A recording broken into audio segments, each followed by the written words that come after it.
아멘. 반갑습니다. 한목나 242일 사무엘상 6장을 통하여서 하나님께서 주시는 지혜와 지식으로 말씀이 깨달아진 그 말씀을 가지고 삶을 사는 저와 여러분 되기를 간절히 소망드립니다. 오늘 6장의 개요입니다. 사무엘상 6장은 블레셋 사람들에게 빼앗겼던 여호와의 언약궤가 이스라엘 땅으로 돌아오는 과정을 상세히 다룹니다. 언약궤가 블레셋 지방에 있은 지 7달이 지나자 재앙으로 고통받던 블레셋 사람들은 제사장들과 복술자들을 불러 궤를 돌려보낼 방법을 문의했습니다. 제사장들은 재앙이 우연이 아님을 깨닫고 궤를 돌려보낼 때 속건제를 드려야 한다고 조언했습니다. 속건제는 블레셋 방백들의 수요대로 금 독종 5과 금지 5의 형상을 만들어 바치는 것이었습니다. 이들은 멍에를 메어보지 아니한 젖나는 암소 2마리에게 새 수레를 끌고 가게 하고 그 송아지들을 집에 가두어 어미 소가 본능을 거슬러 곧장 이스라엘 땅으로 가는지를 보고 이 재앙이 여호와께로부터 온 것인지 시험하기로 결정했습니다. 이 시험대로 암소들은 좌우로 치우치지 않고 곧장 벳세메스 길로 향했고 블레셋 방백들은 국경까지 따라가 이 재앙이 확실히 이스라엘의 하나님께로부터 왔음을 인정했습니다. 걔는 레위인의 성읍인 벳세메스에 도착했고 벳세메스 사람들은 걔를 맞이하며 기뻐하며 암소를 번제물로 드렸습니다. 그러나 벳세메스 사람들은 하나님의 궤를 호기심으로 들여다보는 죄를 범하자 여호와께서 백성들 70명 혹은 5만 70명을 쳐서 크게 사륙하셨습니다. 이로 인해 벳세메스 사람들은 큰 두려움을 느끼며 결국 기랏 여아림 사람들에게 전령을 보내 언약궤를 가져달라고 요청하며 이야기는 마무리가 됩니다. 오늘 6장 언약궤의 귀환, 블레셋의 속건제와 벳세메스의 심판에 대한 이야기이며 오늘의 단어는 방법 예배입니다.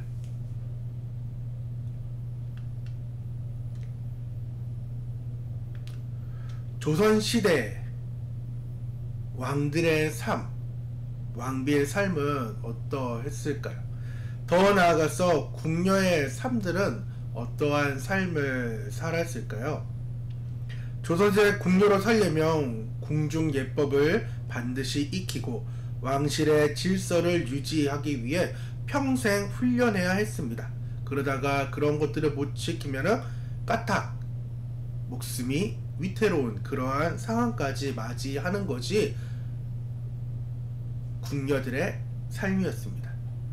궁녀들의 삶들을 잠깐 보면은 입궁 및 기본 훈련, 견습의 시간입니다. 이 나이가 주로 4세에서 10세의 입궁을 이제 합니다. 그래서 존칭, 인사법, 조용한 걸음걸이 등 기본적인 몸가짐을 배우는 것입니다. 그래서 철저한 복종과 불필요한 침묵이 기본이었습니다.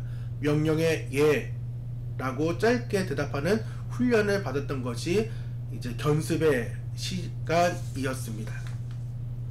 두 번째는 정식교육, 심화 및 실무의 상황입니다. 왕실 말투인 이제 궁채와 왕족의 이름을 피하는 피휘라는 규정을 익히게 됩니다. 그리고 왕과 왕비의 일상, 수발, 옷정리, 수라상 준비, 기미, 이제 독성 검사하는 것들을 이제 하게 되는데 고도의 정확성을 요구하는 이제 실무 예절을 반복 숙달했습니다. 복장은 직책과 상황에 맞는 복식과 장식구, 착용 예절을 또한 익히게 됩니다. 마지막 이제 세 번째는 예법의 완성, 평생의 이제 의무입니다. 평생입니다. 이제 머리를 올리는 관례를 통해 정식 궁녀가 됩니다. 그래서 선배 궁녀, 이 상공들로부터 구전되는 궁중 관습과 예법을 전수를 받은 상황이 바로 이러한 궁녀들의 삶이었습니다. 그래서 일평생 이렇게 살아가는 4세부터 10세부터 시작해서 마지막 이제 정식 되는 이제 궁녀가 되는 그 상황에서 한낮에 이러한 궁녀의 삶, 이 궁녀의 삶도 내 방법대로 하는 삶이 아니라 조선의 법, 조선의 궁중 예법을 따라서 이들은 계속해서 배우며 평생의 의무를 지면서 이것을 해야 됐습니다. 근데 우리는 예배 드릴 때 어떠한 예배를 드리는지 오늘 6장을 통해서 한번 점검해 보았으면 좋겠습니다.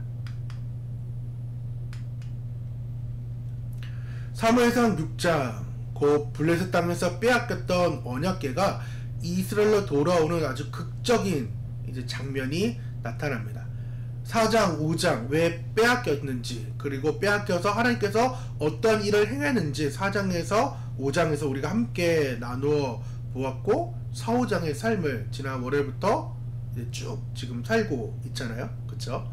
그렇기 때문에 앞에 4장, 5장, 이 6장 상황은 어떻게 보면 같은 내용인 거예요. 내 방법이 아닌 누구의 법? 하나님의 법대로 삶을 살고 있느냐, 즉 예배하는 삶을 살고 있는지를 물어보고 있다는 것입니다. 하나님은 영이시니까 예배하는 자가 영과 진리로 예배하라는 그 말씀대로의 삶을 하나님께서 지키라고 하는 그 법대로, 즉 궁중 예법대로 궁녀의 삶을 지금 우리가 살고 있냐는 것입니다. 어렸을 때 이야기 하늘나라라는 책을 이제 테이프로 많이 들었습니다. 20권 되는데 아직까지 저 책이 있고 당근이나 이제 중고 서점에도 아직 팔고 있더라고요. 초등학교 때 들었던 이제 책이었는데 지금까지 있다는 것만으로도 좀 신기한 상황인데, 이때 오늘 사무엘상 6장의 내용이 이제 나타나요. 그래서 옛날에는 이 내용을 들을 때에 우와, 금을 바친다, 금도 심지어 10개나 바친다 라고 생각을 해서 너무나도 좋은 내용인 줄 알았어요. 근데 보니까 잘못된 내용이었고 제가 잘못 생각했던 상황이더라고요. 아, 이렇게 예배드리면 안 되는구나, 이거는 하나님께서 원하시는 예배가 아니구나 라는 것을 오늘 6장을 통해서 보게 되었다라는 것입니다. 블레셋 사람들은 자신의 방법대로 예배하기 시작했습니다. 하나님을 경외하는 진정한 경외가 아니라 자신들이 할 수 있는 그 세속의 방법을 따라 이방의 종교의 습관을 따라서 그들은 하나님께 드렸다라는 것입니다. 속건제 방식부터 달라요. 레위기에 말씀했던 그 속건제의 내용이 전혀 맞지가 않습니다. 근데 그들은 어떻게든 자신의 방법대로 이 화가 난 자신의 신들을 무력하게 시킨 이 언약궤, 이스라엘의 신을 어떻게든 달래야 했습니다. 오늘 1번 내 방법으로 드린 블레셋 예배를 통해서 우리도 종종 내 형편과 상황에 맞춰서 예배를 쉽게 조정하고 쉽게 드리려고 하고 있습니다. 더 나아가서 내 감정과 또한 내 만족을 챙기기 위한 신앙생활을 하려고 하며 세상의 지혜를 동원해서 하나님의 나라 그리고 하나님의 일을 해결하려고 하는 그 어리석은 방법들이 있다라는 것입니다. 이러한 내 방법을 드리는 예배는 진정한 예배가 될 수가 없습니다. 하나님은 우리가 하나님을 두려워하고 경외하는 마음을 가지고 하나님께서 정하신 방법대로 방식대로 예배하기를 원하십니다. 그래서 하나님께서 원하시는 방법대로 드리지 못하니까 두 번째 상황, 내 방법대로 드린 베세메스 예배가 보여지게 되는 거죠. 점나는 그 암소, 즉 자기 새끼가 떨어지니까 본능적으로 두 마리니까 막 제갈길 갈 수 있지만은 어떻게든 이 암소 두 마리가 직진해가지고 큰 데로 가서 베세메스 이스라엘 땅에 이제 그 경계선에 도착하게 되었어요. 이스라엘 백성들은 얼마나 당황하고 황당했으며 놀랬을까요? 여호와의 언약궤가 갑자기 저절로 그 암소 두 마리를 타고 왔으며 또한 뇌물 아닌 뇌물이 들어져 있으니까 얼마나 놀랐겠어요. 그러니까 그들은 수레를 쪼개고 또한 암소를 잡고 하나님께 번제를 드립니다. 여기까지는 기쁨과 감사로 가득 찬 예배였습니다. 그러나 벳세메 사람들은 치명적인 실수를 저지르게 됩니다. 19절 말씀인데 우리 함께 읽겠습니다. 벳세메스 사람들이 여호와의 궤를 들여다 본 까닭에 그들을 치사 5만 70명을 죽이신지라.